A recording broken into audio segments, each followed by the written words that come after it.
La Sociedad Dominica de Medios de Comunicación, Sodomco, presenta A Pensar Más con Rosa María Palacios.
Muy buenos días, señoras y señores, bienvenidos a Pensar Más con Rosa María Palacios a través de las emisoras de la Sociedad Dominica de Medios de Comunicación.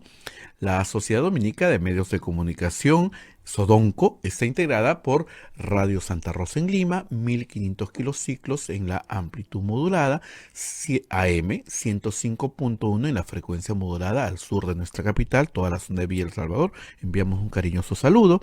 Radio Santo Domingo en Chimbote, Radio San Martín en Arequipa, Radio Veritas Cusco, Radio Cepaú Cayali, Radio Quillabamba La Convención, Radio Madre de Dios Puerto Maldonado. Son emisoras con el carisma dominico aquí en el Perú.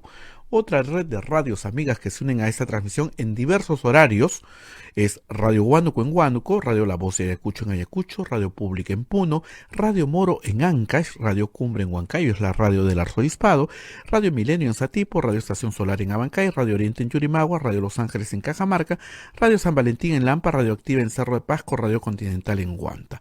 AM Tagua nos ponen podcast en todo el Perú y el mundo, además los aplicativos móviles, la página web de Radio Santa Rosa, www.radiosantarosa.com.pe, y también la transmisión en vivo, que estamos en Facebook, señal en vivo, y estamos en YouTube también en señal en vivo. Rosa María, muy buenos días. Hoy es 5 de mayo del año 2021 y ya te damos la bienvenida. Adelante, por favor. Muy buenos días, Abel. Muy buenos días a todos nuestros amigos en todo el Perú y el mundo. Empezamos, como estamos haciendo todas las mañanas, con las menciones de nuestros auspiciadores. Por segundo año consecutivo, la Pontificia Universidad Católica del Perú obtuvo la mejor evaluación de todo el país en el cumplimiento de los Objetivos de Desarrollo Sostenible por el ranking Times Higher Education Impact 2021. Nuestra universidad lidera 13 de los 17 objetivos que plantea la Organización de Naciones Unidas. Y luego tenemos menciones de los colegios dominicos del Perú. Colegio Sagrado Corazón Sofianum, 74 años al servicio de la educación en Arequipa, formando integralmente a la niñez y juventud desde la pedagogía de luz y verdad. El proceso de admisión para el año 2022 está abierto. Colegio Sagrado Corazón Sofianum, formamos en luz y verdad. El Colegio Privado Bilingüe Reina de Los Ángeles, situado en La Molina, Lima, tiene como meta la educación en las virtudes cristianas para construir una sociedad más humana, más fraterna y más feliz. El Colegio Bilingüe La Asunción, perteneciente a la Congregación de las Hermanas Dominicas de la Inmaculada Concepción, ubicado en Trujillo, La Libertad, brinda una educación a jóvenes y niños basada en las virtudes y en la espiritualidad dominica. Y finalmente, Colegio Santa Anita brinda educación católica desde el diseño curricular Luz y Verdad. Es una gran opción a los papás que buscan para sus hijos una educación de calidad con valores. Cuenta con docentes en el manejo de los entornos virtuales de aprendizaje para el desarrollo de habilidades de los alumnos que los hagan competitivos en la sociedad. Muy bien, estos son nuestros auspiciadores y hoy día hay un evento importante, una cumbre de las izquierdas. Bueno, no de todas las izquierdas, pero sí de las que han sido favorecidas con el voto popular. Hoy se reúne Verónica Mendoza con el señor candidato, el señor Castillo, con Pedro Castillo, también supongo con el señor Vladimir Cerrón, que es el dueño del partido. Es decir, una alianza entre Juntos por el Perú y Nuevo Perú, supongo, porque Nuevo Perú es el partido de Verónica Mendoza, que se une al Partido Humanista y se llaman nuevamente Juntos por el Perú para estas elecciones, y se unen con Perú Libre para apoyarlo abiertamente en una alianza, no sabemos si electoral o de gobierno, pero yo supongo que es una alianza de gobierno, porque si fuera electoral hubiera sido antes de las elecciones. Hay que recordar que Verónica Mendoza intentó tener una alianza con Perú Libre. En su primer intento perdió cuadros muy valiosos de Nuevo Perú. Richard Arce, Indira Wilca, Marisa Glave renunciaron porque entendían que una alianza con el grupo de Cerrón era incompatible con los principios de una organización como Nuevo Perú, y luego explicaremos por qué. Luego hubo un segundo intento, ya a puertas de la inscripción el año pasado, que se termina frustrando, no por Nuevo Perú, que no tenía inscripción, sino por Perú Libre, que en realidad no tenía mucho interés en asociarse con el grupo de Verónica Mendoza. Y ahora vamos a explicar por qué. Y esto es importante de tener en cuenta. Miren, este es nuevamente el plan de gobierno del señor Vladimir Cerrón, que ya vengo leyendo de manera muy dedicada en el último mes y medio. Y en una segunda aproximación hay cosas acá que creo que todos ustedes tienen que saber. Antes de entrar a hablar de lo de la izquierda, miren, el señor Cerrón propone y el señor Castillo adscribe lo que dice este plan. No ha dicho nada contradictorio a este plan el señor Castillo. Y cuando ha ofrecido moderación, se ha desdicho. El sábado pasado ustedes lo escucharon en la Plaza de Armas de Chota. Adscribe y radicaliza su plan económico. Pero no es lo único. Cosas como la siguiente, en la página, si me permiten un instante, no tengo el número de página en esta edición, pero señala, vamos a ver en qué capítulo está, señala en un capítulo, que ni siquiera es un capítulo sobre el tema, pero es sobre nuestras principales fuentes de riqueza. ¿Okay? Hay una larga relación de empresas a expropiar, digamos, ¿no? Pero en una cápita que se llama Fuentes económicas a ser revaluadas por el Estado, señala lo siguiente. Abolir las planillas doradas y servicios especiales a altos funcionarios del Estado. Punto y coma. Abolir el concordato con la Santa Sede, marco sobre el cual la Iglesia Católica está exonerada de los impuestos y se adjudica sueldos altos. Luego sigue con terminar de la célula viva de exparlamentarios que aún siguen laborando. Eso es absurdo porque la cédula viva es también un derecho pensionario ganado. El tema del concordato y de las relaciones Iglesia-Estado es un tema relevante. No es cualquier tema, pero está en su plan. Al señor Vladimir Cerrón, evidentemente, marxista, leninista, no le interesa la relación con la Iglesia Católica. Pero nosotros somos una radio pastoral y algo tenemos que decir. La Constitución del Perú establece en su artículo 50, la vigente, la que él quiere derogar, lo siguiente. Dentro de un régimen de independencia y autonomía, el Estado reconoce a la Iglesia Católica como elemento importante en la formación histórica, cultural y moral del Perú y le presta su colaboración.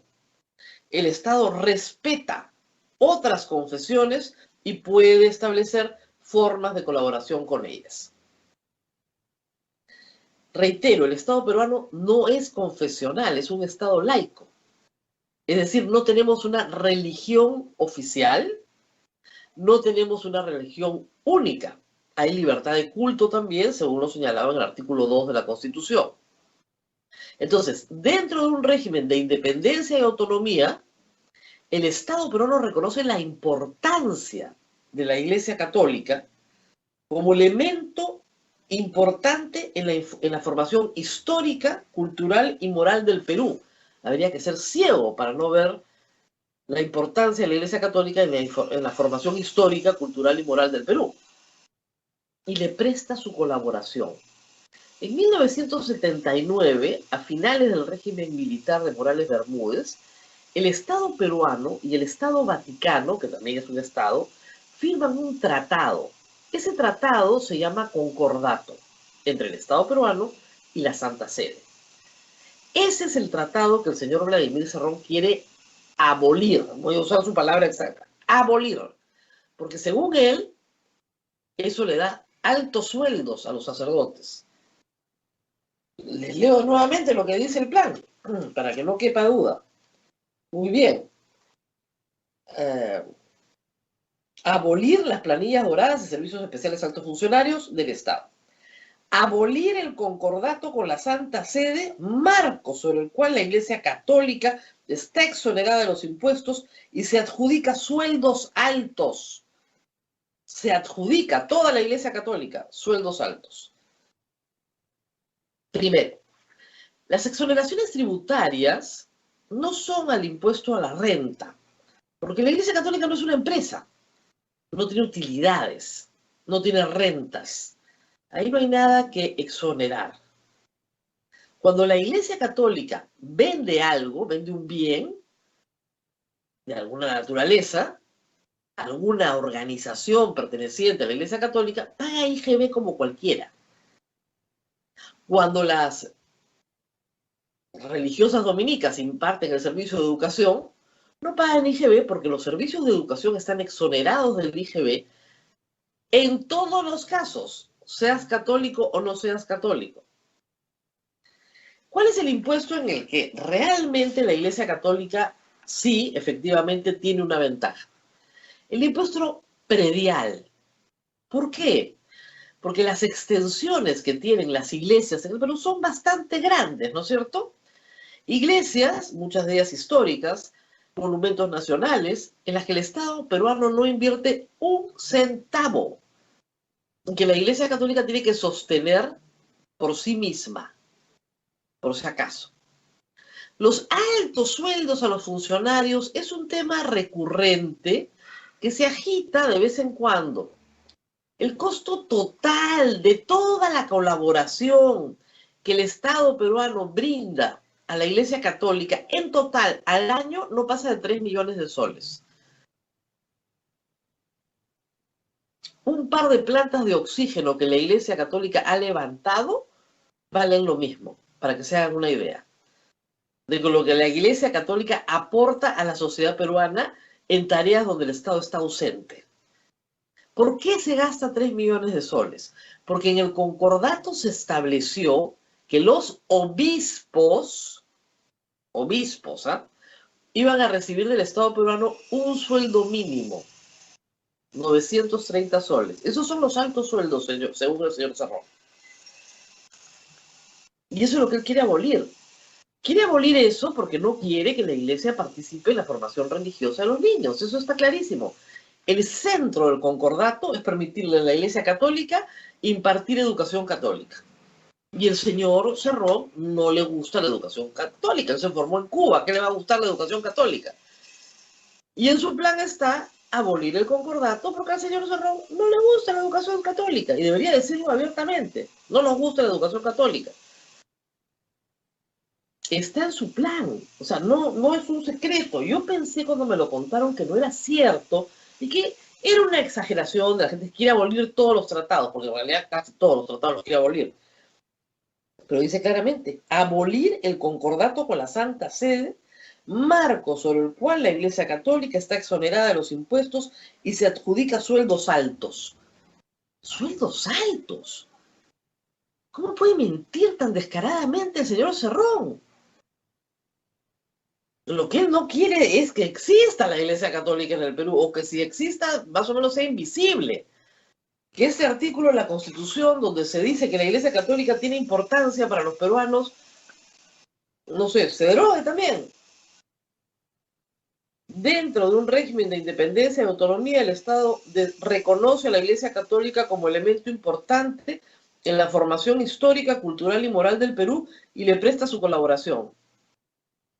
Eso es lo que dice la Constitución. La Iglesia Católica tiene importancia en la formación histórica, cultural y moral del Perú. Nosotros, Abel y yo, trabajamos en un monumento nacional. No estoy ahí ahora por el COVID, pero y trabajamos muy orgullosos dentro de un monumento nacional cargado, pero cargado de siglos de historia del Perú. Trabajamos en un lugar donde están enterrados dos santos, Santa Rosa de Lima y San Martín de Porres, donde se escribió el himno nacional y se cantó por primera vez, donde vivió San Martín de Porres. Esa es nuestra iglesia, está cargada de historia, cargada de cultura y cargada también, por supuesto, de principios y de moral. Y al señor Cerrón no se le ocurre nada más inteligente que abolir el concordato con la Santa Sede. Porque no dice ni siquiera reformularlo, digamos, 40 años después, pues sería una buena idea, ¿no es cierto? Darle una revisada desde 1980, en realidad, claro, sí, son 40 años después, podríamos revisar algunos términos. No. Abolir porque se exonera de impuestos y se paga altos sueldos. Las dos cosas, como les acabo de explicar, son confusas y no falsas. Altos sueldos, 930 soles, no creo que sean. Y confusas porque no se explica que la Iglesia Católica no es una empresa y no tiene rentas. Presta servicios sin fines de lucro. Lo que cobra, lo cobra para el sostenimiento. Y eso lo he vivido yo en los últimos 5 años trabajando en una radio sin fines de lucro. Vivimos a través de la caridad de ustedes. ¿Qué rentas obtenemos? Ninguna. Fines absolutamente caritativos, no hay otro. Este es el señor Cerrón y el señor Castillo está de acuerdo con eso. El señor Castillo, hasta donde sabemos, es evangélico. Tendríamos que aclarar por qué quiere abolir el concordato con la Santa Sede. Por alguna razón adicional, quiere algún tipo de trato diferenciado. Lamentablemente, los evangélicos no tienen pues un Estado. El Estado Vaticano sí es un Estado y se puede hacer un tratado con otro Estado. Hay otras formas de colaboración y en efecto las iglesias en el Perú también están exoneradas de otros impuestos cuando son reconocidas a través del reconocimiento que les otorga el Ministerio de Economía y Finanzas. Hay un procedimiento para eso. Entonces, vamos con calma y tranquilidad. ¿De qué se trata esto en realidad, señor Cerrón?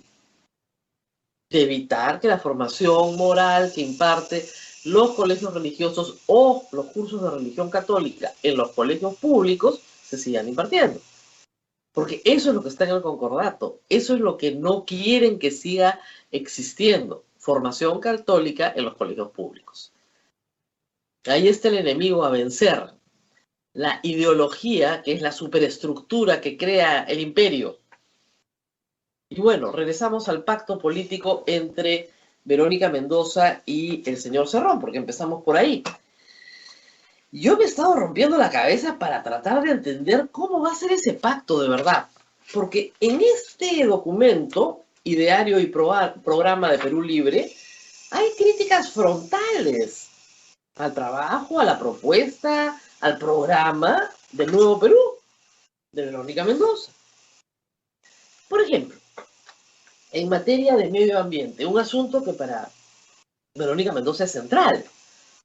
Su candidato a la vicepresidencia, el señor José de Chávez, es el presidente y fundador de una ONG dedicada al medio ambiente que se llama Cooperacción. Ese era su candidato a la vicepresidencia. Muy bien. ¿Qué dice el plan Ideario Programa sobre las ONGs medioambientales? El capítulo se llama Sobre Política Medioambiental. Sobre el extractivismo. Debemos poner en claro la lucha contra el ecologismo ONGero o el medioambientalismo fundamentalista, que cree que superar el extractivismo es dejar de aprovechar nuestros recursos naturales no renovables. Un país como el nuestro, que no tiene ni empresas ni industrias, así lo dice, solo tiene la oportunidad de salir del subdesarrollo gracias al extractivismo sostenible y responsable como alternativa ante el extractivismo neoliberal irresponsable e insostenible. Pero vamos con el extractivismo. Esto es un eje. Bueno, para Marco Arana ni se diga, está creo que recuperándose del COVID, pero esto es un eje del planteamiento del Nuevo Perú. Un eje central. Son anti-extractivistas y el señor Cerrón es pro-extracción, lo que les he explicado varias veces. Y luego dice lo siguiente sobre la contaminación ambiental. Los países suramericanos no somos grandes contaminadores, somos contaminadores marginales, pero para la filosofía del ecologismo neocolonial, así lo llaman, nuestros países lo son. En realidad, los países altamente industrializados a nivel mundial nos deben el eterno cuidado medioambiental, porque mientras los países norteamericanos, europeos y asiáticos generan industrias y contaminación, nosotros oxigenamos el planeta. O sea, acá no contamina a nadie, son los del norte. Entonces, ¿cómo haríamos? Uno de los ejes centrales de la propuesta de Verónica Mendoza es el anti-extractivismo. El señor mina, pero sin parar, no hay problema. Claro, él cree en el capitalismo de Estado. Las minas son para el Estado. El propietario es el Estado, o sea, los que están en el poder, finalmente. Ese es un tema. Ustedes dirán, bueno, pero como ha dicho Pepe Mujica, pues las diferencias no pueden separarnos, las diferencias ideológicas, ¿no? Nos tienen que unir los intereses. Bueno, vamos a otros temitas, pues, porque hay otros, ¿no? Derechos humanos. ¿Ok? Derechos humanos que yo creo que para la izquierda peruana es también un tema absolutamente central. Derechos humanos es un tema clave. La defensa de derechos humanos debería ser para cualquiera. Y además en eso tienen todo mi apoyo y siempre lo han tenido. Esto es lo que piensa Vladimir Cerrón de la Corte Interamericana de Derechos Humanos. También está en su plan. Leo textual. La Corte Interamericana de Derechos Humanos, al igual que la Sociedad Interamericana de Prensa, son los encargados de calificar qué países cumplen con los estándares de su, entre comillas, democracia, su democracia. Sirven como pistones de presión contra gobiernos de izquierda o progresistas. Y tras ese análisis se determina la política exterior respecto a ellos, desde las sanciones, el bloqueo económico, comercial, guerra fría, golpes de Estado o intervención militar. O sea, la Corte Interamericana evalúa a los países y a raíz de eso, Estados Unidos nos ordena un golpe militar. Estados Unidos fabrica su propia teoría, ideología o superestructura, eso es una palabra marxista, ¿no es cierto?, para con los demás países con fines de mantener el neocolonialismo. O sea, olvídense de la Corte Interamericana de Derechos Humanos. Es un instrumento de la dominación yanqui, del imperialismo. Adiós, Corte Interamericana. Se llaman dos, ¿no? O sea, la del extractivismo como que, bueno, ya bajarte la Corte Interamericana de Derechos Humanos. ¿Por qué no le gusta la Corte Interamericana de Derechos Humanos al señor Cerrón? ¿Por qué no le gusta la OEA en general? Ni la CIP. Porque son organizaciones que han emitido resoluciones contra Chávez, contra Maduro, contra Rafael Correa. Entonces, claro, no lo soporta porque sus ídolos han sido cuestionados por organizaciones defensoras de derechos humanos. En su Twitter, el señor Cerrón ha escrito lo siguiente. Hay dos clases de izquierda. Los que son empleados de AID y la mía. Entonces, él considera que los demás, los ambientalistas, los defensores de derechos humanos, son empleados de AID. Y van a sentarse los empleados de AID a firmar un pacto hoy día con el señor Cerrón. Pero bueno, ustedes dirán, bueno, esas diferencias se pueden superar. Hay un tercer temita, hay más, pero para no ocupar toda la mañana, hay un tercer temita. Las mujeres. Verónica Mendoza es una mujer feminista y su grupo es un grupo que ha reivindicado las banderas feministas. Claramente. Bueno, el señor Cerrón dedica una página entera, o dos en realidad, a la mujer socialista. ¿Dónde está? ¿Dónde está la mujer socialista? Que es delicioso, la verdad. La mujer socialista, que tiene que ser, pues, la gestora de la revolución, acá está. Y lo que dice sobre la mujer socialista, entre otras cosas, es que hay que desterrar el machismo. Muy bien.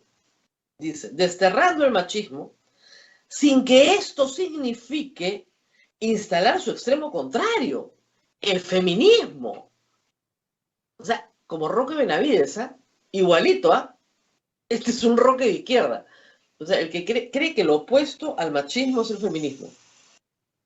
Ese es el nivel. Sin que signifique, desterrando el machismo, sin que signifique instalar su extremo contrario, el feminismo. No le gusta el feminismo. Ha dicho algo generoso, por si acaso, para que no se quede uno con la sensación de que es un misógino, no. Lean, el nivel intelectual de la mujer está demostrado por según la neurociencia, tiene las mismas potencialidades que el del hombre, al igual que la capacidad conativa, no sé qué será eso.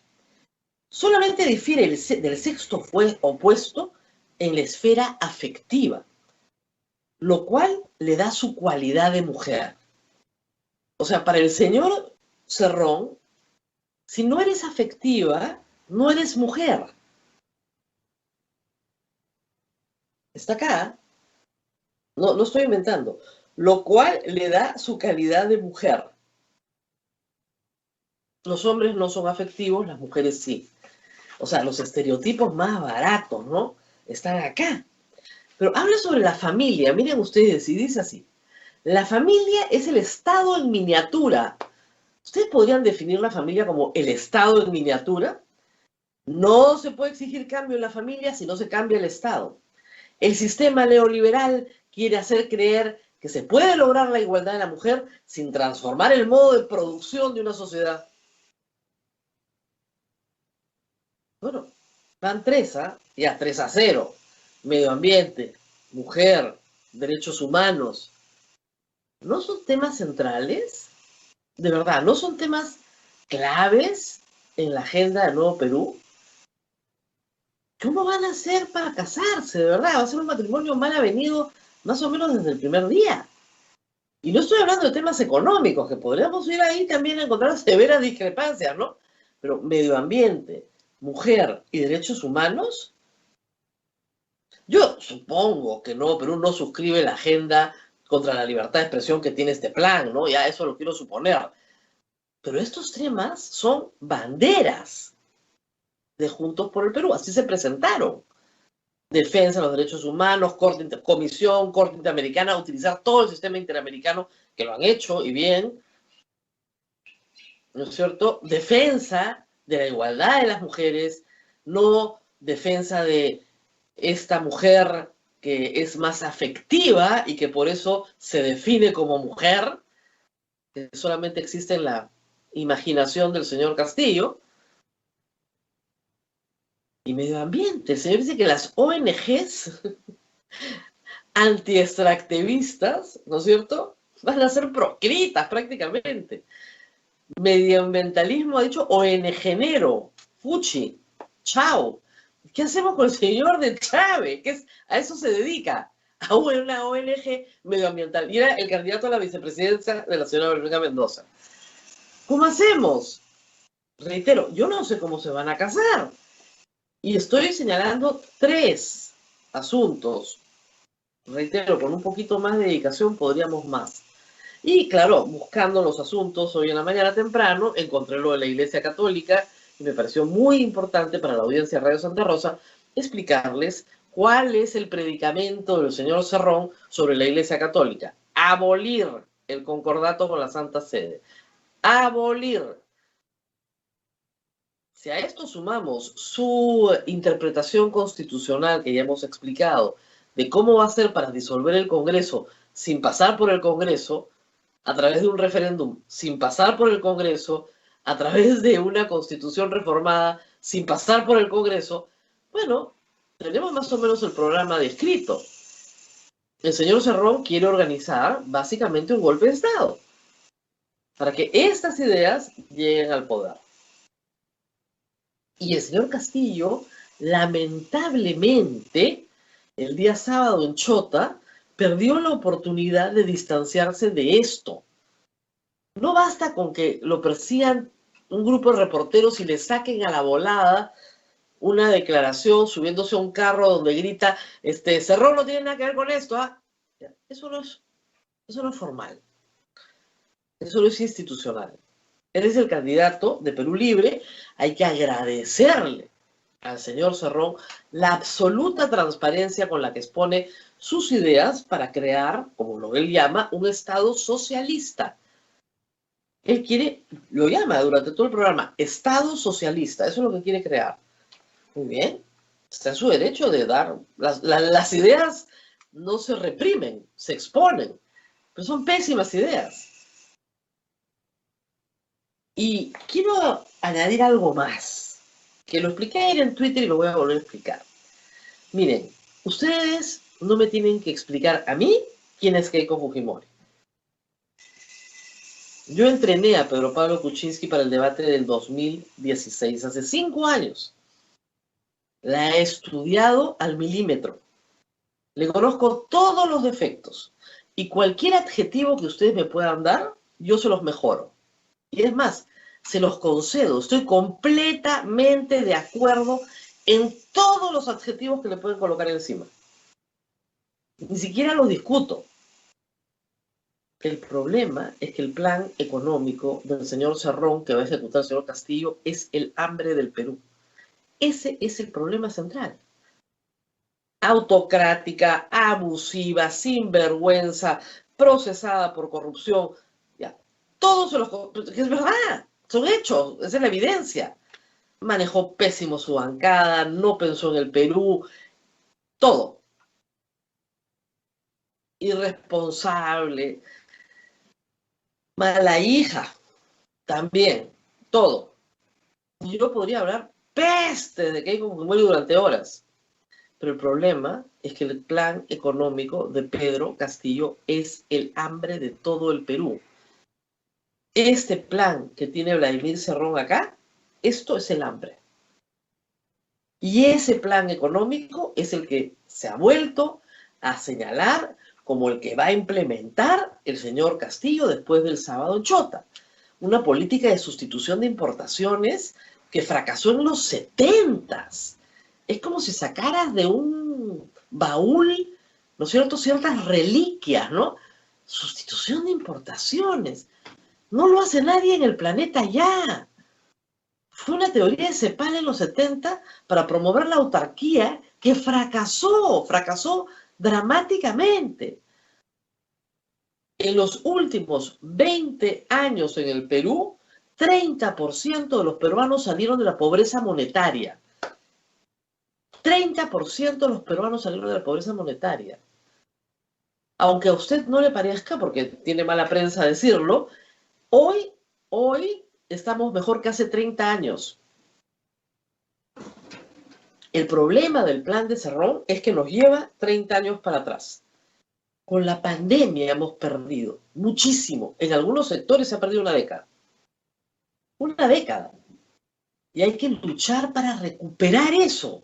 Para recuperar lo perdido, que se puede recuperar. Con este plan nos vamos para 30 años atrás. Y piense usted dónde estaba hace 30 años y dónde está hoy. Claro, los jóvenes me dirán que yo no había nacido. Y ese es el problema. Ojalá hubieran nacido para que vieran lo que pasaba en el Perú hace 30 años. Entonces, estas no son cosas fáciles de decir. porque evidentemente Keiko Fujimori es un desastre como candidata y va a ser un desastre como presidenta, y vamos a tener que hacerle oposición todos los días si gana, todos los días. Pero en el caso de Pedro Castillo, ni siquiera va a haber la posibilidad de hacer oposición. Porque un Estado socialista no admite el disenso. No es admisible la discrepancia. La discrepancia es acallada y perseguida, reprimida y encarcelada. No hay disenso en Cuba, donde se formó el señor Cerrón y donde saca estas antiguas ideas.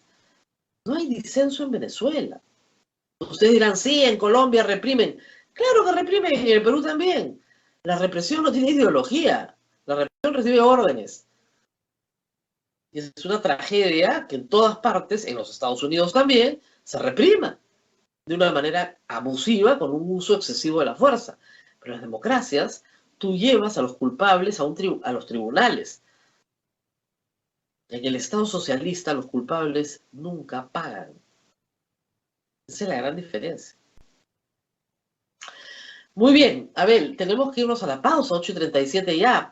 Me imagino que el público te ha insultado bastante esta mañana.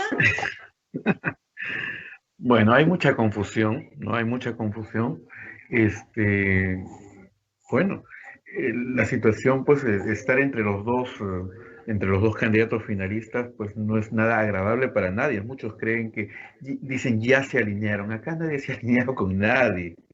Simplemente Espérense, todavía hasta el 6 de junio no hay que votar por nadie. Pero les digo, si quieren competir conmigo en adjetivos contra Keiko Fujimori, yo los gano. Los míos son más brutales. O sea, a mí no me tienen que contar quién es. Él he estudiado, he entrenado a un candidato presidencial para que la derrote en una contienda, en un debate. Y me fue bien, ¿ah? Y la verdad es que mejoró mucho el candidato presidencial. Y no me arrepiento, al contrario, es algo de lo que estoy muy orgullosa. Porque las amenazas a la libertad de expresión, las amenazas a la democracia hay que combatirlas siempre.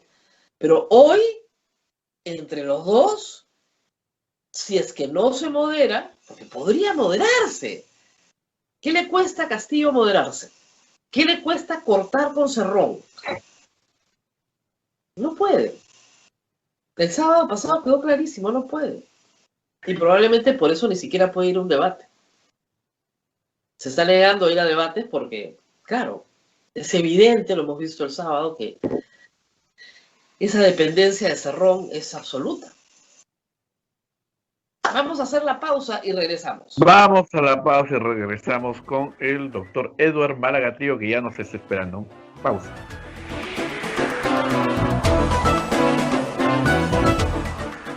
Sodomco, Sociedad Dominica de Medios de Comunicación.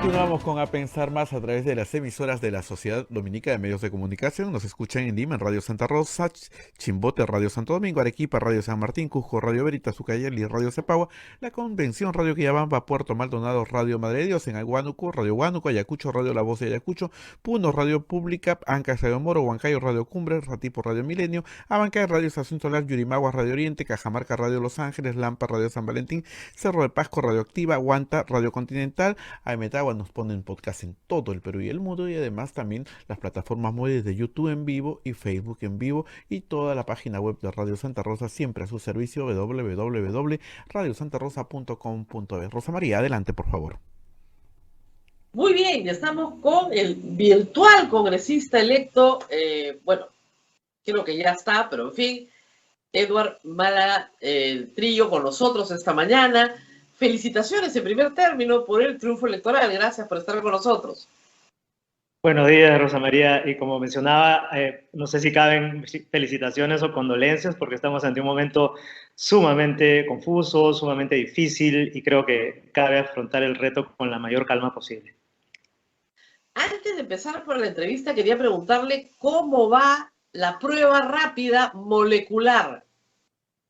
Bueno, debo decir que el bebé ya salió de nuestras manos, la parte científica ya concluyó con todo éxito, hemos demostrado que la prueba de saliva con una instrumentación muy sencilla, en formato muy rápido, tipo test de embarazo, portátil, ha funcionado tan bien como la prueba que todos conocemos, esa del hisopado incómodo que se procesa de una manera muy cara y muy lenta.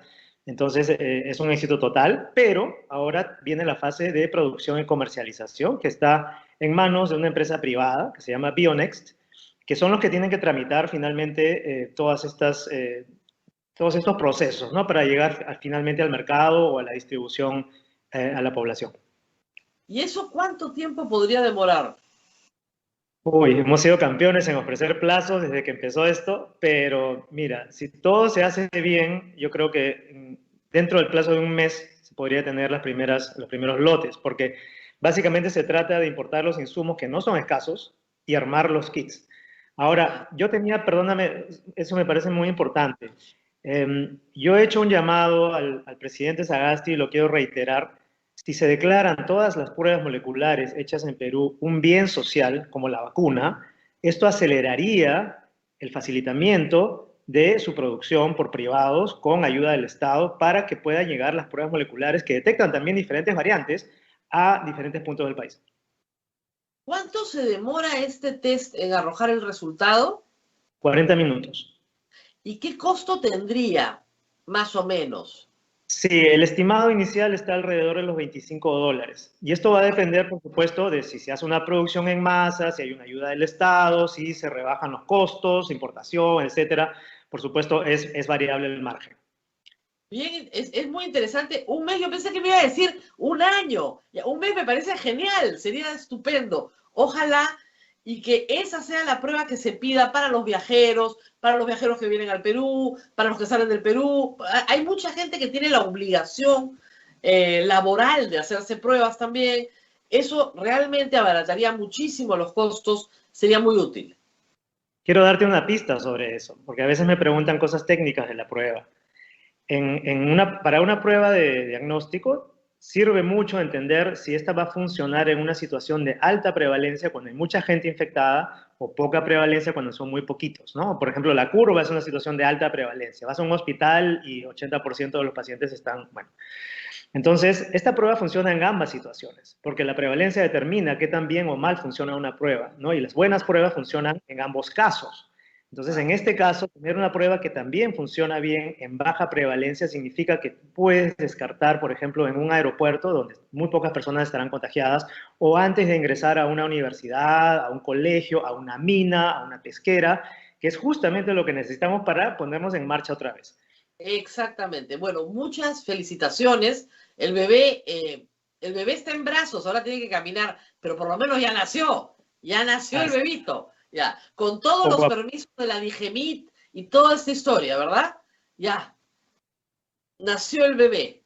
Bueno, felicitaciones, porque creo que hay pocos congresistas que entran al Congreso con un invento que camina, ¿no es cierto? Este invento ya tiene una patente, lo han inscrito en algún lugar.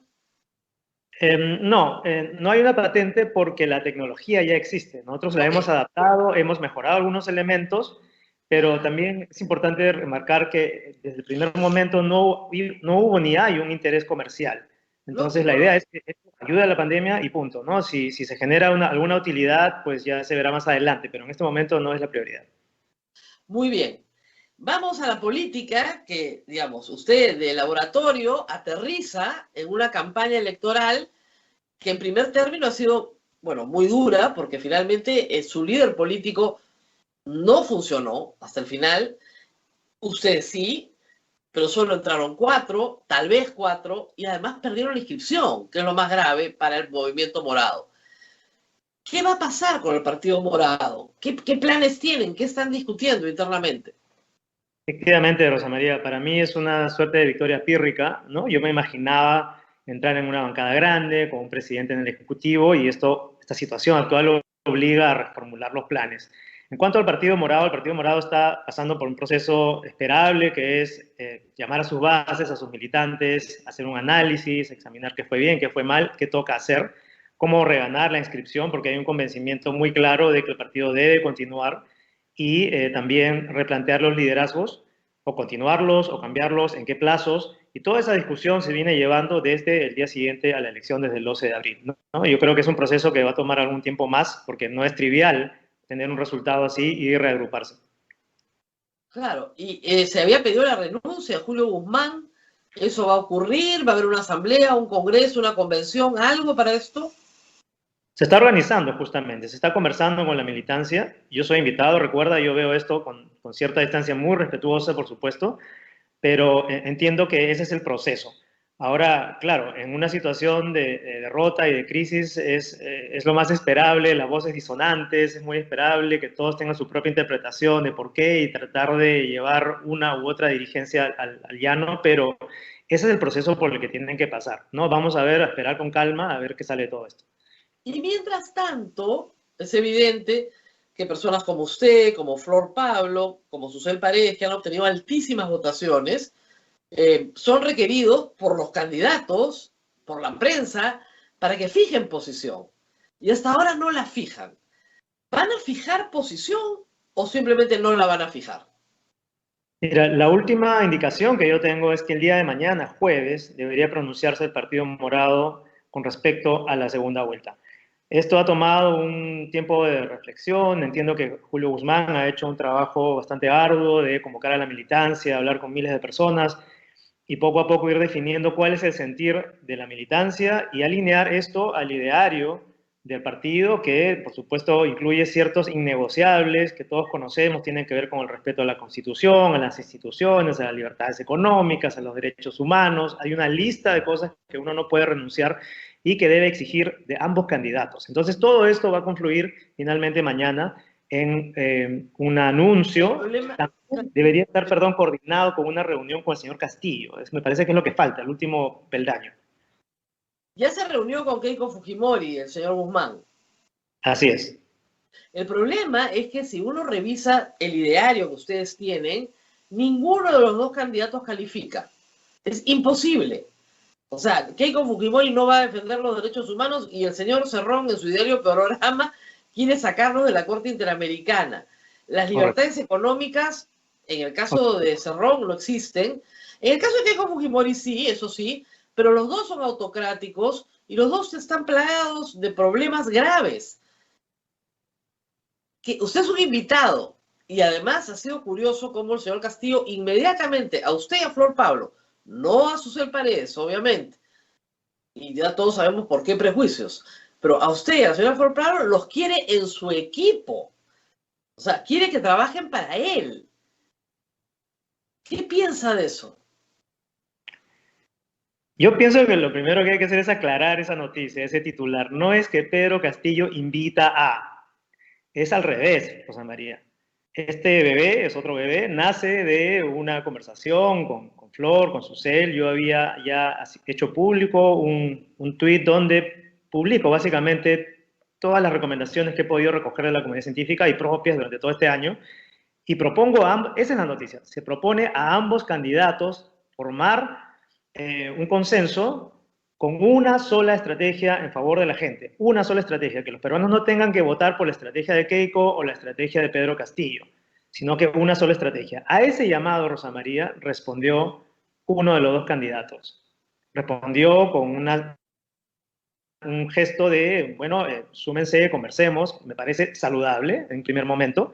La otra candidata no ha respondido y lo que ha pasado en siguiente instancia es que esos tweets han sido borrados y eso nos lleva, yo te he escuchado con mucha atención, en la primera media hora claramente hay una lucha interna en ese frente y eso tiene que resolverse, ¿no? Porque si no, nada de esto sería posible. Ahora también hago la aclaración de que tampoco se trata de que Flor Pablo y Ed Málaga van a apoyar a uno, van a apoyar al otro. Los apoyos, como el voto, no se regalan, Rosa María. Yo creo que todo tiene que enmarcarse dentro de una conversación, de una negociación, sobre aquellas garantías que necesitamos todos los peruanos, todos los congresistas también, de que un nuevo gobierno de uno o del otro lado va a hacer los respectivos deslindes, va a dar las respectivas seguridades sobre lo que necesitamos para no sumirnos o en un caos de un paraíso comunista o en el caos de un paraíso mafioso corrupto.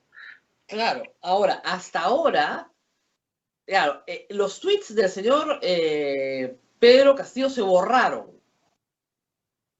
Lo que da cuenta efectivamente de que adentro hay unos problemas internos bien complicados, ¿no? Hay un borrador bien grande. Claro, un borrador. Claro, bueno, eso pasaba en el estalinismo, ¿eh? Te borraban de la foto bien rápidamente. Pero en todo caso, hay que también hablar de qué era lo que usted propone. Que eso, ayer hablamos también con Flor Pablo. ¿Qué es lo que propone? O sea, vamos a hablar después de otros temas también de la vacuna, les prometo a todos los que me están preguntando, pero ¿qué es lo que usted propone como el piso mínimo para la ciencia, para la salud, para la tecnología en los próximos 5 años? Hay muchos puntos, Rosa María. El principal es que, yo vengo repitiéndote esto ya más de un año, no le estamos haciendo caso a la ciencia. Tenemos una estrategia inteligente, basada en evidencia científica, basada no solo en conocimiento, sino en productos científicos, como pruebas moleculares hechas en Perú, por ejemplo. Pero lo que venimos viendo a nivel político, los ofrecimientos se basan en siempre los mismos elementos básicos: el oxígeno, ¿no es cierto?, la atención primaria y la compra de vacunas. Y toda nuestra estrategia de prevención, desde el señor Vizcarra, ha sido: pónganse la mascarilla, lávense las manos y distánciense. Eso no es ciencia. Contar muertos tampoco es ciencia, Rosa María. Entonces estamos a un nivel muy, muy precario, muy básico y muy por debajo de nuestro potencial. Podríamos hacer muchísimo más. Ahora, hay que decir una cosa: los dos candidatos ofrecen exactamente lo mismo, ¿eh? El día sábado, todos vacunados a diciembre, ¿ya? Yo tengo 5 millones de vacunas, yo tengo más vacunas que tú, ¿ya? Yo con los rusos y los chinos y los gringos. Entonces, claro, un futuro venturoso, 2 futuros venturosos, pero a la hora de la hora, o sea, la única diferencia es que Keiko Fujimori apuesta por lo que el doctor Bustamante dice, las pruebas moleculares y el rastreo, que a estas alturas, más bien, bueno, se necesitan de todas maneras, pero como que es un tema que ya está clarificado, ¿no? ¿Qué falta ahí? A ver, ilumínenos. Claro, vamos con eso. Entonces, acuérdate de la primera vuelta. Todos han ofrecido lo mismo, ¿no? Y eso se perpetúa en esta segunda vuelta. Te doy toda la razón. Lo que falta es intensificar esa estrategia, lo que en inglés se llama el TTI, ¿no? El testeo, el rastreo y el aislamiento, que no es trivial. No es que ya ahora que pase la segunda ola nos descuidamos y nos olvidamos. Acuérdate que hay terceras y cuartas olas y que hay nuevas variantes. Entonces, eso debe intensificarse. Ya no hay excusa de que no tenemos pruebas, ya no tenemos excusa de que está escasez en el mercado, lo cual también eran pretextos, eran razones verdaderas. Ese es un primer punto. El siguiente punto es que ahora que sabemos que el virus muta, necesitamos una llamada vigilancia genómica, que son estudios científicos hechos en laboratorios que te dicen cuánto porcentaje o qué porcentaje de estos infectados contienen esta u la otra variante que puede ser más o menos peligrosa. ¿Por qué es importante? Se lo voy a plantear en términos no científicos, absolutamente banales para que el público entienda. Pero doctorcito, si igual me va a dar, ¿ya? Igual, si me tengo que morir, Dios no lo quiera, pero me moriré. Si es brasilera, si es china, si es gringa, ¿qué me importa? ¿Por qué sí te importa? ¿Por qué es importante saber la diferencia? Porque si la variante original te mandaba a la UCI en 3 semanas, la nueva variante te va a mandar en 5 días y te podría matar mucho más rápido y podría evadir esa vacuna que te has puesto, ¿no? Hay muchas variables en juego. Entonces, no es tan seguro que ya una vez que nos vacunen nos olvidamos de todo. La incertidumbre es grande, el virus nos sorprende a cada momento y eso es necesario recalcarlo una y otra vez y que el MINSA y la PCM y el presidente de turno no se olviden de estos aspectos científicos. Otro aspecto que me parece muy importante, que tampoco se ha tomado en cuenta, que ya cerca de un año se viene hablando y se ha comprobado que la vía de transmisión más importante del nuevo coronavirus son los aerosoles, Rosa María. Son esas gotitas pequeñas que no caen a 1,5 metros por su peso, sino que son tan pequeñas que se quedan flotando en el aire como el humo, como el vapor, por horas. Entonces, hay mucha gente que ha observado los protocolos y sin embargo se ha contagiado y se preguntan, pero ¿por qué? Si yo desinfecté todo con lejía y bueno, es por los aerosoles, porque hubo una persona contagiada dentro de tu casa, de repente haciendo un servicio, haciendo una entrega, y tú no estabas en tu casa, volviste 2 horas después, piensas que no has entrado en contacto con nadie y respiras ese aerosol y te contagias. ¿Ok? Esa es la importancia del aerosol. Ahora, ¿por qué es clave en las políticas de lucha contra la pandemia? Porque para, por ejemplo, reactivar la economía, necesitas trabajar en espacios cerrados, lamentablemente. Necesitas los comercios, necesitas los restaurantes, la gastronomía, necesitas los espectáculos, y en todos estos casos tienes que tomar en cuenta ese factor. Ya que no vas a prohibir ni proscribir las actividades en el interior, tienes que fomentar las actividades en el exterior. Ese es un primer punto. Y las que tengan que desarrollarse forzosamente en interiores, las puedes mejorar con ventilación asistida, con filtros CEPA, con medidores de calidad de aire que son baratos. Todas estas implementaciones que se pueden implementar, que se pueden, perdón, forzar de alguna manera o incentivar entre los comercios y también en las escuelas y universidades. O sea, podemos asegurar un retorno más fluido y más efectivo tanto a la economía como a la educación a través del control de calidad de aire y tomando en cuenta que los aerosoles son una fuente importante Claro, pero la maquinita de control de CO2 me dice cuánta gente hay, cuántos CO2 hay, qué tan cargado, digamos, de CO2 está, pero no me dice si está el virus o no. Claro, es un indicador indirecto, porque a más concentración de aire respirado, mayor la probabilidad de que ahí haya un virus. O sea, si es que hay un virus, o si es que hay virus, perdón, en esa concentración de aire respirado es más probable que te infectes. Entonces, cuando llegas a ese límite, te da una alarma y tú dices, bueno, tengo que ventilar y tengo que pasar todo por un filtro. Eso es esencial, es muy sencillo. Un filtro EPA se puede acondicionar detrás de un ventilador cualquiera, lo pegas con una cinta, con una autopercha y ya tienes un filtro EPA en la casa. O sea, no estamos hablando de medidas que le van a costar muchísimo dinero al Estado ni a los privados. Entonces, por ejemplo, habíamos planteado en la primera vuelta, y son propuestas que acogió con mucha apertura Julio Guzmán, por ejemplo, incentivar, dar facilidades a los comercios para que, por ejemplo, hagan modificaciones en sus espacios, ¿no? Abran teatinas, abran ventanas, utilicen terrazas, balcones, techos, cosas masivas. Y por otro lado, también una ley de teletrabajo, Rosa María. El teletrabajo no está siendo regulado de una manera correcta. Se está forzando a muchas personas en entidades del Estado a trabajar en lugares poco ventilados que realmente están gestionando una contaminación brutal. Entonces, hay medidas de ese tipo que se basan en evidencia científica que no se están tomando en cuenta o no se le está dando la importancia necesaria, porque hasta que vacunemos vamos a seguir teniendo los mismos problemas. Y hay 5 medidas más, o sea, podemos seguir hablando de esto por horas. Ahora, estas ideas que son importantes no han sido acogidas hasta ahora por ninguno de los dos candidatos. De repente porque no las han escuchado, no se las han expuesto, no han tenido tiempo de leerlas, porque parecen como que lo elemental, ¿no? Como dicen, no estamos hablando de inversiones carísimas, estamos hablando de medidas muy sencillas. ¿Por qué no han sido escuchadas por los candidatos? Me devuelves a un tema muy básico que yo creo que es nuestra pobre cultura científica. No estamos acostumbrados a escuchar científicos, no estamos acostumbrados a tomar decisiones basadas en conocimiento propio, conocimiento gestionado dentro del país. Siempre escuchamos a lo que viene de fuera. Y en este caso, si nos vamos al MINSA, por ejemplo, el MINSA se rige estrictamente por lo que dice la FDA, la Organización Mundial de la Salud y otros similares. Y si no lo dicen ellos, no importa quién lo diga, esa regla no pasa, esa norma no se aprueba. Entonces no tenemos una capacidad de criterio propio. Entonces, fíjate cómo funciona el Estado, ¿no? El presidente dice, es una crisis sanitaria, voy a llamar al MINSA. El MINSA dice, bueno, no tengo el criterio técnico, voy a llamar al INS. El INS pregunta y los funcionarios miran las reglas de las instituciones internacionales y dicen, bueno, esto no procede, no procede, no procede, el presidente dice no procede. Se acabó el problema, no se escuchó a nadie más. Ahora, perdón, en el caso de otras realidades, Estados Unidos está muy avanzado en su vacunación, realmente el programa de Biden ha sido muy exitoso, ya están rogándole a la gente que se vacune porque hay un sector de la población que no se quiere vacunar, pero en general van bien.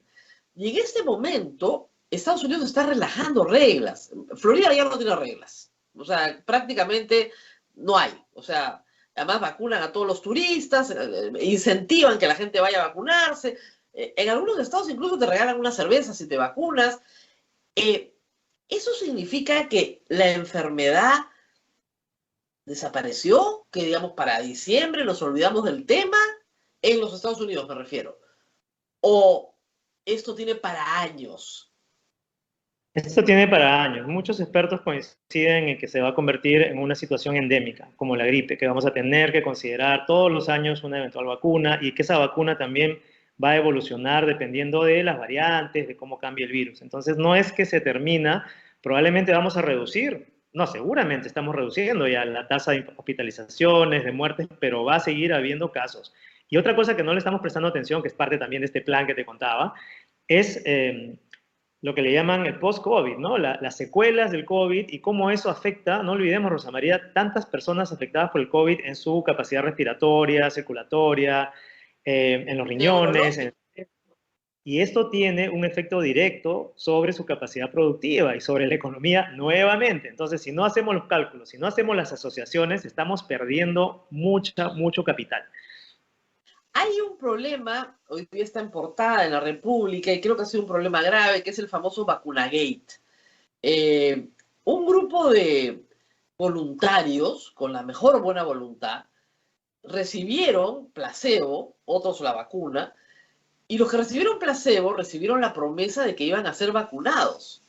Y hasta el momento no han sido vacunados. Con lo cual, digamos, todos pierden, ¿no es cierto? El Estado peruano, la Universidad Cayetano, la empresa china, es decir, pero el que más pierde en toda esta historia es el voluntario que de buena fe se presentó y está vacunado, se le inyectó placebo y no la vacuna. ¿Qué se puede hacer por ellos?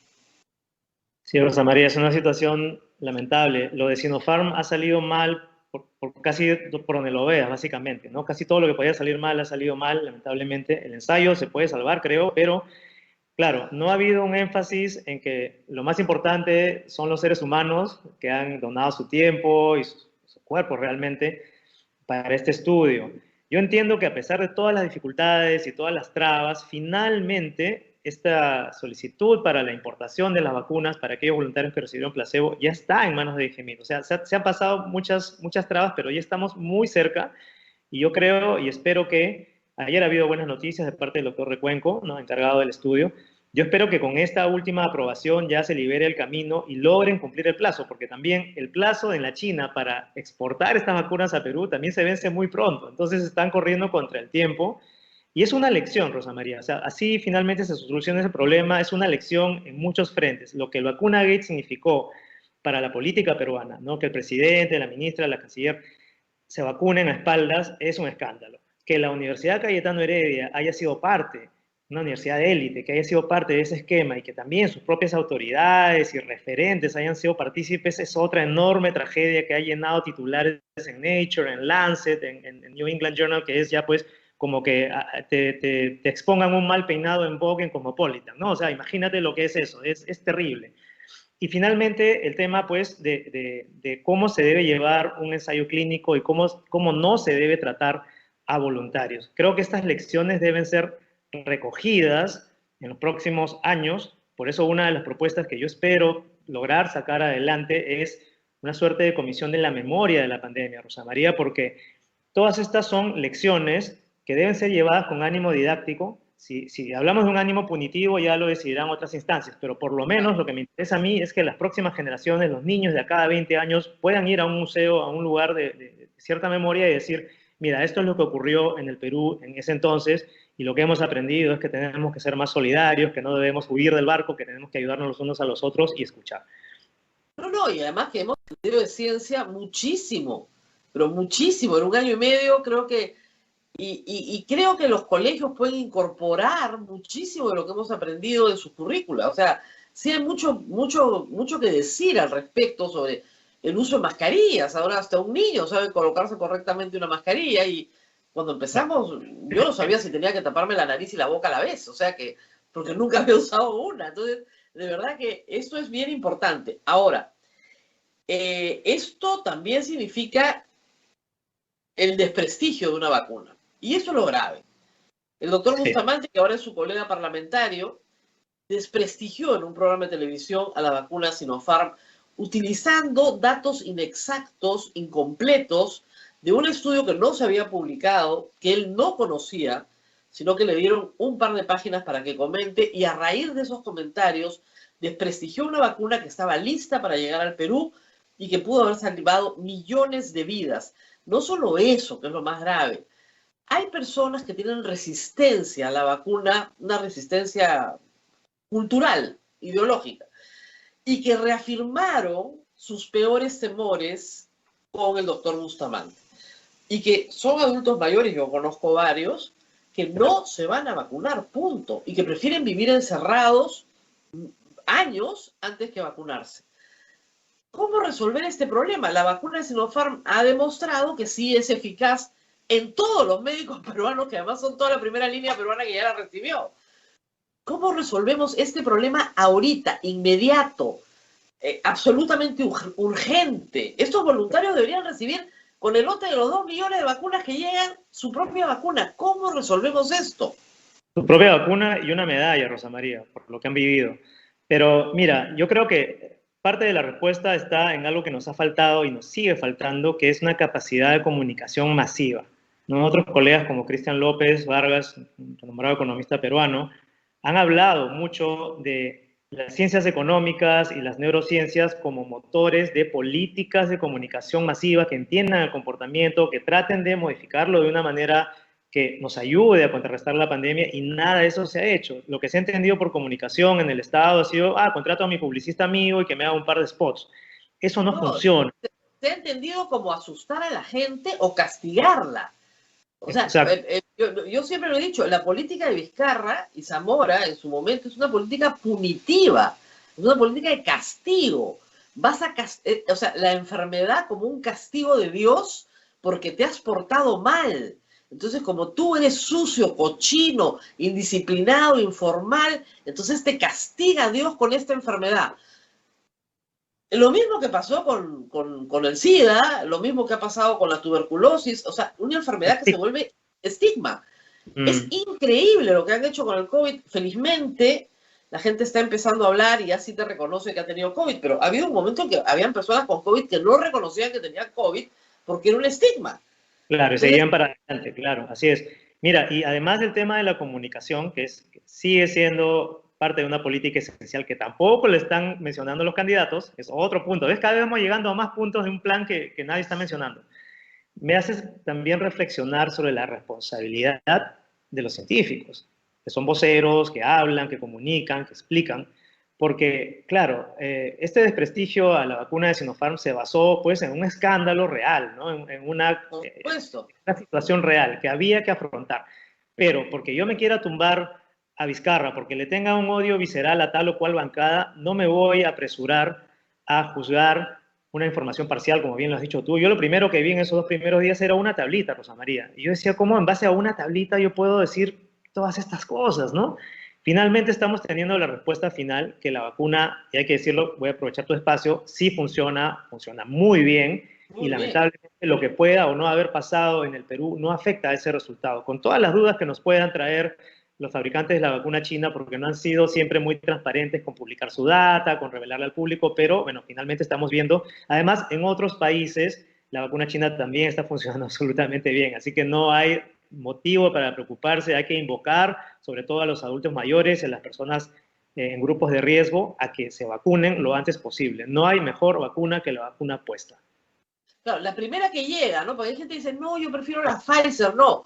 La mejor vacuna es la primera que llega a tu hombro. O sea, olvídate, no esperes cuál sea, ponte la que tenga que ser. Ahora, hay otra cosa, doctor, que no se dice, que las personas vacunadas también se contagian y también contagian a los no vacunados. Correcto. Y eso es clave, porque asumir que esto es muy similar a como en la primera ola, la gente que decía, ya me infecté, ya no me va a pasar nada. Lo mismo está pasando con los vacunados, ¿no? Creen que pueden ir a cualquier lugar sin mascarilla, que no va a pasar nada, y en realidad ellos son vectores, ellos están transmitiendo y también se pueden enfermar. Quizás no se van a morir, pero lo van a pasar mal si es que chapan alguna de las variantes que están circulando actualmente. Entonces, el mensaje es nuevamente, no se confíen, este virus es muy traicionero y no podemos darle la espalda. Doctor, yo estoy seguro que como científico usted revisa las cifras todos los días, como dice bien, ciencia no es contar muertos, pero está bajando. O sea, está claro que hace 1 o 2 semanas ha comenzado la curva en descenso y eso no sabemos exactamente qué significa porque el estudio de prevalencia no se ha hecho. Y yo no entiendo por qué no se hace un estudio de prevalencia. Le preguntamos esto a Raji Burhum. El último que se hizo fue en noviembre del año pasado, era 40% para Lima, ¿no es cierto? 70% en Iquitos, lo que demostró que Iquitos la segunda ola la ha aguantado sin mayor inconveniente, con un 70% de infectados. ¿Cuál será la prevalencia? No tenemos la menor idea, pero eso explica, o sea, la prevalencia explica la caída en la curva, si no, no habría, no hemos vacunado tanto como para explicar, ¿sí? La vacunación ayuda un poquito, pero no hemos vacunado tanto como para explicar la caída en la curva. Entonces, ¿qué? No, la caída, sí, no, la caída en la curva es natural, es parte de la evolución natural de una curva pandémica. O sea, lo hemos visto en la primera ola, tarde o temprano, esa ola empezó a bajar y es lo mismo que está ocurriendo ahora. Entonces, no hay mucha sorpresa al respecto. Con respecto a la prevalencia, sí, pues, o sea, ha habido un problema con la data abierta, que lo debe haber conversado Raji contigo. No hemos tenido acceso a la información, a la data primaria. También ha habido muchas dudas acerca de con qué tipo de pruebas diagnósticas se trabajó, porque tú sabes que para hacer seroprevalencia se necesitan las pruebas serológicas, que son justamente el motivo del gran escándalo, por qué se compró pruebas malas que no sirven para nada. Bueno, parece que muchas de esas han sido usadas para este estudio de seroprevalencia. Entonces, hay muchas dudas en cuanto a lo metodológico, y también decirte que incluso cuando tengamos el 70%, ¿no? Que lleguemos a ese punto, la verdad es que siguen habiendo dudas acerca de cuánto dura la inmunidad. No está claro cuánto dura la inmunidad y no es en vano que se está recomendando una tercera dosis incluso de la vacuna de Pfizer. Entonces, Ahora, no estamos seguros. No estamos, o sea, la inmunidad, lo que nos han dicho es que dura 6 meses, pero que si te reinfectas, que está probado, si sobreviviste a la primera, tus posibilidades de morir en la segunda se reducen notoriamente. Eso es lo que sabemos. No significa que no te mueras, ¿ah? Ojo, pero que se reduce notoriamente. Entonces, si ya te infectaste y te vuelve a dar, vas a sobrevivir. Me contaba Raji de un muchacho en un laboratorio en Lima que hace pruebas, él, y se ha infectado 4 veces. Porque además él mismo se hace la prueba. Yo estaba infectado 4 veces. Ha sobrevivido a las 4, porque claro, como él mismo hace la prueba, está infectado. Entonces, el que sobrevive va a sobrevivir a las siguientes, ¿ok? Pero claro, no sabes cuánto tiempo te da esa inmunidad de no tener síntomas. Porque no sabemos mucho de la enfermedad todavía, sabemos bastante, pero no lo sabemos todo y no sabemos su evolución. Pfizer está recomendando un booster, o sea, al año ponerte una más. Y parece ser que esa va a ser la recomendación. Es decir, el próximo año hay que vacunar con una dosis a 24 millones de peruanos de nuevo, por lo menos a los adultos, se está trabajando en la pediátrica todavía, pero lo que algunos dicen es que todos los años nos vamos a tener que poner una vacuna contra las gripes en general, que incluya las mutaciones nuevas del COVID. ¿Es así, más o menos, el futuro? Claro, y por eso, mira, me devuelve a lo político, ¿no? Para que veas lo mezcladas que están las cosas. Esa es otra parte del plan de vacunación que nosotros exigimos, que no se compren solamente las vacunas para este año, sino que se aseguren las compras de las vacunas adecuadas para los próximos 2 años, por lo menos. Claro. Y por toda esta discusión que estamos teniendo, Rosa María, me parece clave que, insisto, los dos candidatos se pongan de acuerdo en una sola estrategia por el bien de la gente. Pero no pudieron. No se trata de que Pedro Castillo me invite o invite a alguien más, se trata de que nosotros, ciudadanos, debemos exigir una sola estrategia. Claro, pero acuérdense que apenas termina la campaña de primera vuelta, todos pedimos un pacto prioritario por la pandemia, que se reúnan los dos con Sagasti y que digan, bueno, de acá hasta el próximo año, gane, esté quien esté en el poder, ¿qué es lo que vamos a hacer? Y claro, no se ha podido, porque nuestros políticos son muy egoístas y en realidad, mire, si vacaron a un presidente en medio de una pandemia, ¿qué les va a importar la gente? O sea, vacaron, o sea, estaban en toda la negociación de compra de vacunas y vacan al presidente. Entonces, ¿qué les va a importar? Nosotros no les importamos, les importa el poder y llegar al poder. Y ahora usted parte ya no es un testigo, ahora es un protagonista, ahora está metido allá adentro. viene el Yo me meollo. pregunto, ¿cómo va a ser para sobrevivir? ¿Qué Bueno, vacuna Rosa, se va a poner? no sé si es tan dramático, pero sí, ciertamente a veces me siento un poco abrumado por lo que se viene, porque es una responsabilidad enorme que no me imaginaba de esta manera, pero también llego con mucha convicción y yo soy una persona muy ambiciosa, yo siempre me planteo retos difíciles. Muchos me preguntaban por qué regresaste al Perú, hoy me preguntan por qué te has metido en la política y mañana veremos qué más pasa, pero el hecho es que siempre detrás de todo esto hay un interés genuino, hay una vocación, hay principios, y en este caso una de las ideas centrales que me gustaría llevar y dejar sentadas es el valor de la ciencia. No te olvides del lema, sin ciencia no hay futuro. La comunidad científica peruana por fin tiene una cierta forma, una cierta integridad, una cierta comunicación que creo que merece llegar a instancias de decisiones de políticas públicas. Y ese es el reto que yo me he propuesto, de que la ciencia sea escuchada, y por eso todas estas discusiones. ¿Usted cree que la pandemia nos deja una comunidad científica que no existía antes de la pandemia? Absolutamente. Muchos de nosotros ni nos conocíamos, Rosa María. Y el hecho de que de pronto epidemiólogos, biólogos, físicos, químicos estén hablando y consultándose matemáticos, expertos de computación, es realmente increíble, es saludable y esperamos que no se pierda, porque si en algún momento algún presidente o candidato habló de la ciencia, ahora ya no se está haciendo, ¿no? Y el peligro es que se pierda. Entonces, de ahí la importancia de que no solamente yo, sino otras personas incursionen, ¿no? Con un background científico, que incursionen en la ciencia y traten de llevar el tema a donde debe llegar. Pero en medio de las cosas horribles que nos han pasado, recién ahora me doy cuenta que eso es algo muy positivo, que la pandemia nos deje una comunidad, no un montón de científicos peruanos que son buenísimos y que están en el mundo entero, hay que decirlo, ¿no? Más bien, muchísimos están fuera del Perú, lamentablemente, sino que nos deje una comunidad científica que a pesar de que esté en todo el planeta pueda comunicarse entre ella, ¿no? Y que si eso nos deja la pandemia, bueno, sería un exitazo, ¿no? Ya eso sería Claro, un éxito. y mira, conectado con el tema de la responsabilidad de los científicos, volvamos a la noticia de ayer, de anteayer. Candidatos que convoquen o no convoquen a un equipo técnico. Esto se quiere entender como un apoyo tácito a una candidatura o un llamado a votar por X o Y. No es así, Rosa María. Yo, por ejemplo, he analizado la situación y tengo 3 niveles de decisión. Uno es como ciudadano votante, que en este momento no le daría mi voto a ninguno y se lo van a ganar en la medida que las siguientes 4 semanas demuestren que hay algo que vale la pena. En un siguiente nivel está el congresista. El congresista, pues, no le puede hacer ascos a nadie. Tiene que conversar, tiene que dialogar, tender puentes. Y en el tercer lugar está el peruano, científico, técnico, que quiere que esta pandemia acabe, que se maneje mejor y que va a ayudar a quien tenga que ayudar, con Dios y con el diablo. Pero un apoyo técnico no se da gratis como el voto. Requiere garantías. Imagínate a alguien con un cierto prestigio, una trayectoria ganada en el área científica, no le va a dar su apoyo a alguien que en 6 meses va a cerrar el Congreso o la Defensoría o se va a tirar abajo las libertades económicas. Entonces, por supuesto que hay un juego político que creo que en este momento es muy necesario porque podría llevarnos a que los candidatos, ambos, hagan concesiones en favor de la gobernabilidad. Yo estoy hablando de tanto de Pedro Castillo como de Keiko Fujimori. O sea, el traer prontuariados o el traer comunistas confesos a la batalla por la presidencia me parece pues un error y un desacierto enorme. Habría que hacer deslindes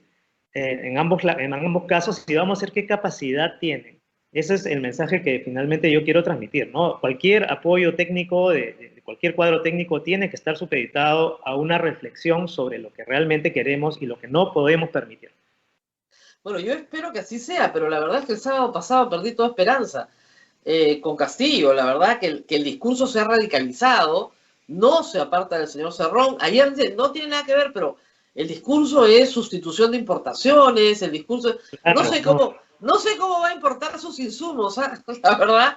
Yo también he vivido eso en los 70s, ¿no? Es una situación realmente insostenible. Pero, insisto, quedan 4 semanas.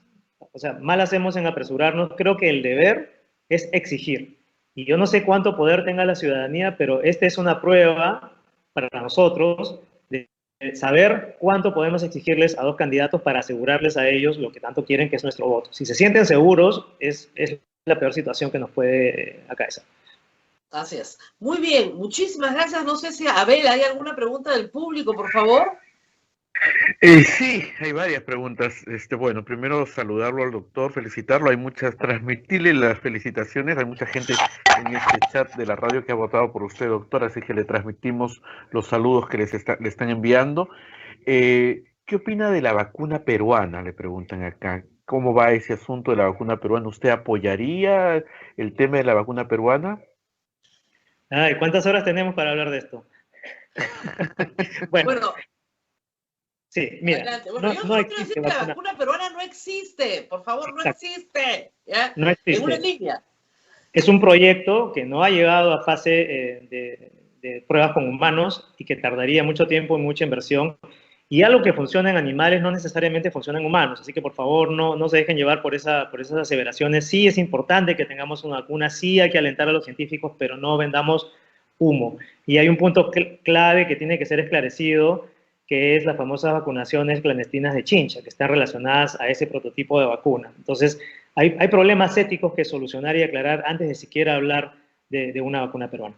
Claro, lo que sucede, y esto hay que decirlo a las personas, que es que el propio doctor Fernández dijo que había vacunado a varias personas, entre ellos a él mismo y a su familia, y hay un rumor, efectivamente, de vacunaciones clandestinas en Chincha y con problemas de salud posteriores que no se han Claro, esclarecido María, esto tampoco. es tan grave como el vacuna Gate, pero en Claro. este país donde todo pasa piola, ya nos olvidamos del vacuna Gate, ni siquiera le hemos prestado atención a esto. Las instituciones que tendrían que ver con algún tipo de fiscalización o regulación, que son el INS, DIGEMIT, el MINSA en general, CONCITEC, por ejemplo, tampoco han tenido ningún pronunciamiento al respecto, y esto es grave.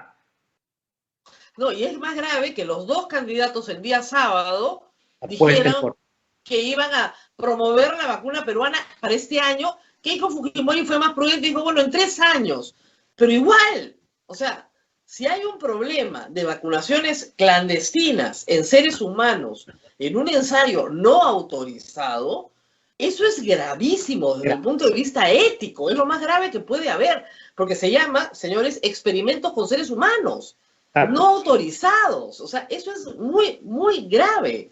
O sea, si eso se comprueba, amerita el cierre de la institución. Punto. O sea, en un país desarrollado, esas personas no vuelven a investigar, no vuelven a recibir fondos.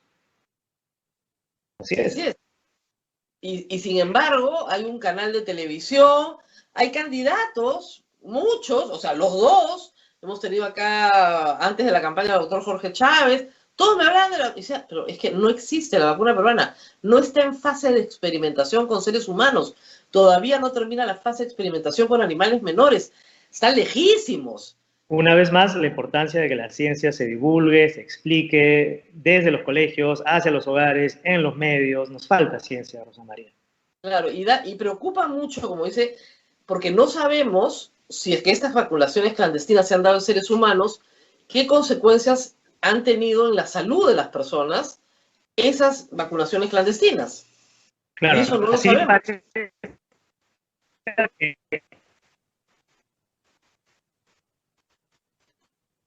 Estoy perdiendo al doctor. Sí, se ha congelado un ratito el doctor. A ver, vamos a ver, ojalá que se solucione.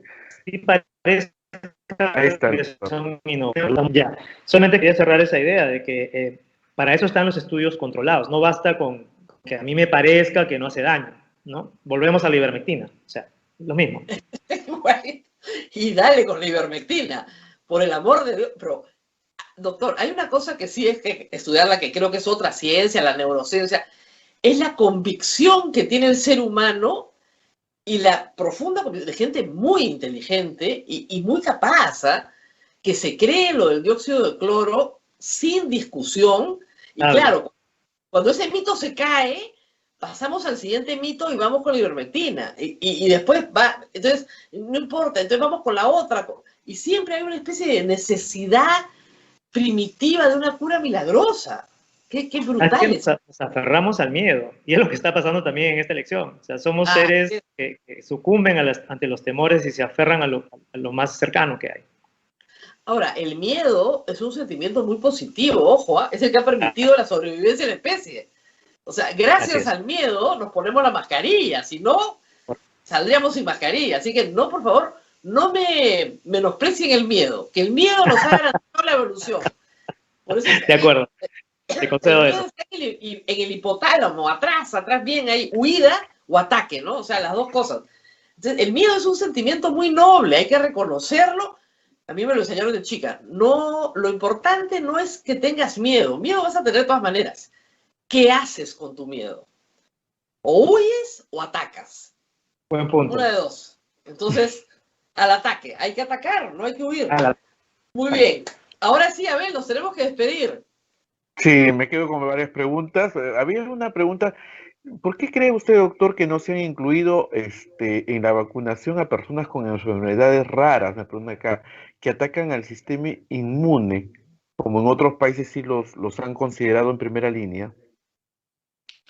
Esa es una pregunta muy, muy difícil de responder. Yo tendría que ponerme en la mente de aquellos que diseñaron nuestro plan de vacunación, porque cuando de pronto los colegios profesionales o los policías y militares, sin distinción alguna, tenían más acceso a vacuna que grupos prioritarios que podían morir rápidamente o fácilmente, pues es cuestionable. Yo no encuentro razón para eso, simplemente un plan mal diseñado.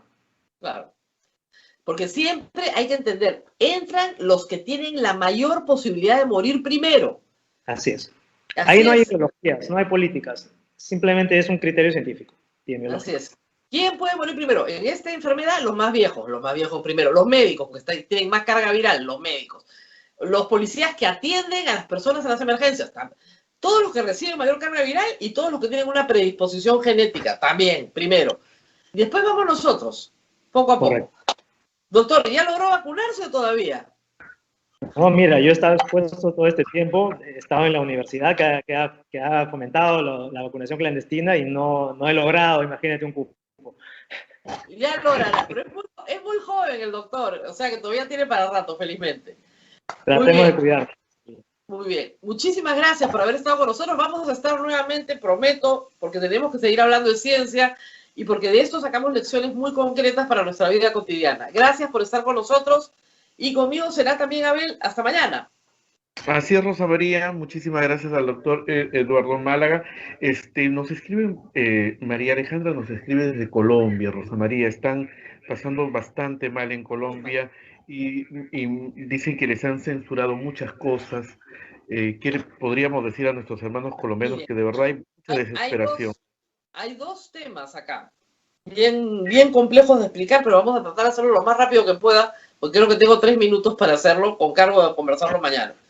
Una represión indiscriminada, un excesivo uso de la fuerza, un abuso policial y militar que causa la muerte de aproximadamente 26 personas y de familias que reclaman, igual como pasó en noviembre pasado, que sus seres queridos no han regresado, es decir, que no los encuentran. Gente que está desaparecida, gente que ha muerto en medio de una brutal represión policial. Origen del problema. El origen del problema también está en la pandemia, aunque parezca increíble.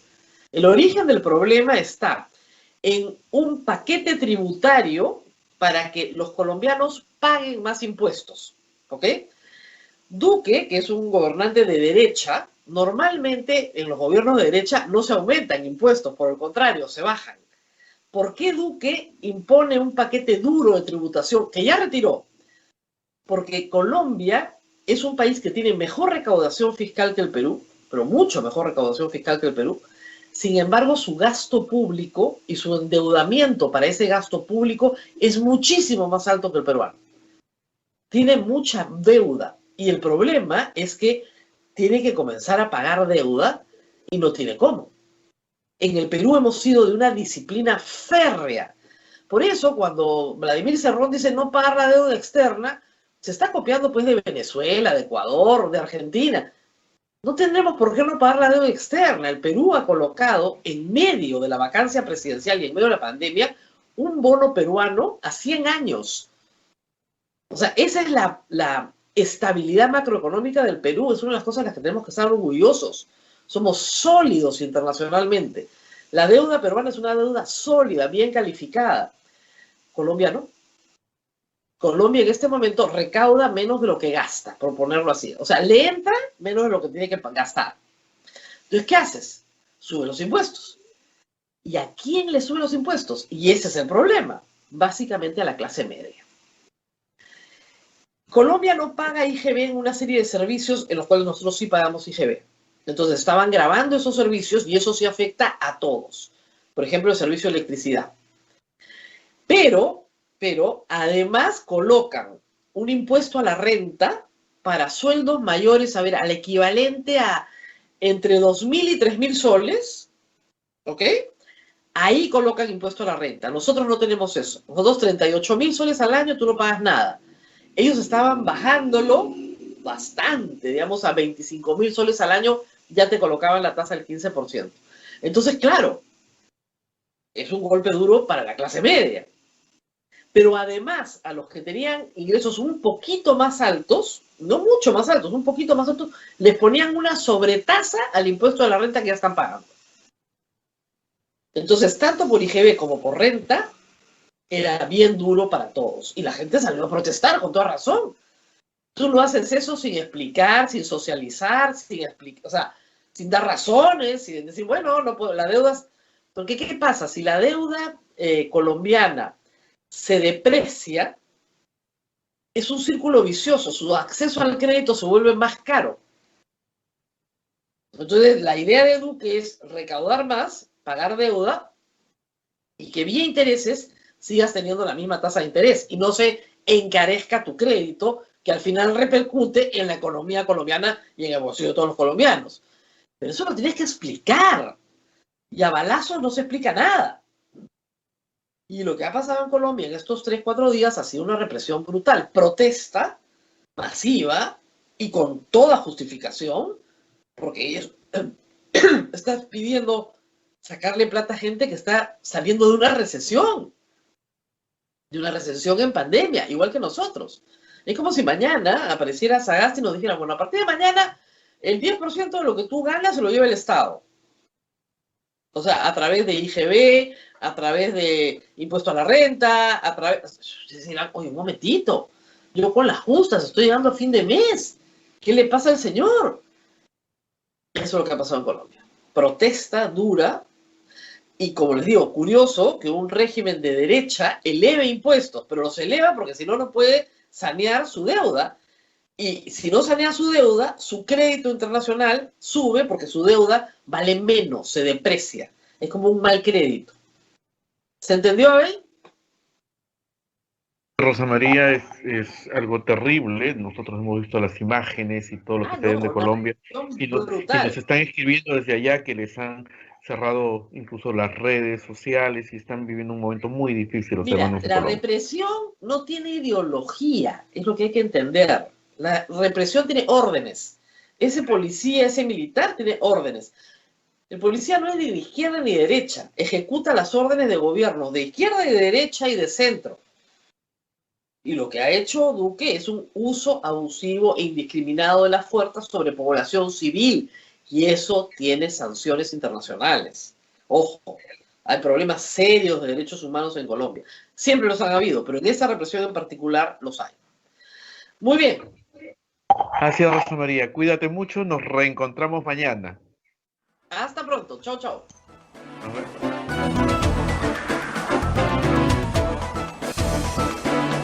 Hasta aquí, A Pensar Más con Rosa María Palacios. Este programa fue producido por la Sociedad Dominica de Medios de Comunicación, Sodomco.